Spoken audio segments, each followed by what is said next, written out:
আমরা আসলে আমাদের যে নদীগুলো দেখতে পাচ্ছি, আমি ঢাকা শহরে যদি চিন্তা করি, এগুলো আর নদী নাই, এগুলা নালা নর্দমা হয়ে গিয়েছে। কিন্তু মূলত উপকূলের যেই মানুষগুলো রয়েছে, এই জায়গার মানুষগুলো কিন্তু আসলে এই নদীর উপর নির্ভরশীল। যখন আমি দেখেছি এই নদীগুলোতে যতগুলা পাওয়ার প্রজেক্ট হয়েছে সরকারের, এই প্রকল্পগুলো সব ইলিশের অভয়াশ্রমে হয়েছে।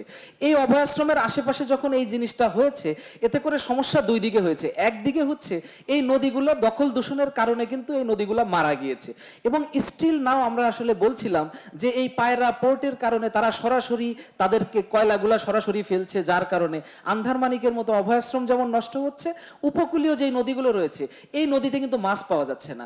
আর মাছ যখন পাওয়া যাচ্ছে না, এইটার সাথে জড়িত যেই মানুষগুলো, সেটা আমি বলছিলাম আমরা ছোটবেলায় দেখেছি এই মানুষগুলো আসলে এই একটা নৌকার উপরে সে তার মানে জেলের তার ওয়াইফ এবং হচ্ছে বাচ্চা, এটা নিয়েও অনেক সময় আমরা মাছ ধরতে দেখেছি। কিন্তু বাস্তবিক অর্থে এখন কিন্তু এই নদীগুলোতে মাছ না থাকার কারণে এবং এইগুলো দখল দূষণে নষ্ট হয়ে যাওয়ার কারণে যেই জিনিসগুলো হয়েছে, নদীতে পানিতে যে পরিমাণ খাবার ছিল এই খাবার এখন নাই, এবং এই পানিতে কিন্তু যেই পরিমাণ ফাইটোপ্ল্যাঙ্কটন, জুপ্ল্যাঙ্কটন যেগুলো ছিল, যেগুলো মাছের খাবার ছিল, ইলিশের খাবার ছিল, এই জিনিসগুলো কিন্তু আসলে কমে গিয়েছে। তাতে করে কি হয়েছে, এবং এই নদীগুলোর মুখে যেই জায়গাটা দিয়ে ঢুকে, সেই জায়গায় প্রচুর পরিমাণ হচ্ছে অবৈধ জাল, বাধা জাল, বেহুন্দি জাল, চরঘেরা, এবং এটাকে যদি বলি চায়না দুয়ারির মতো এই ধরনের মাছ বিধ্বংসী যেই জাল, নট অনলি শুধু মাছের পাশাপাশি অন্যান্য যে সকল প্রজাতি আছে সব নষ্ট করছে। এইটাকে বন্ধ করা দরকার প্রথমত।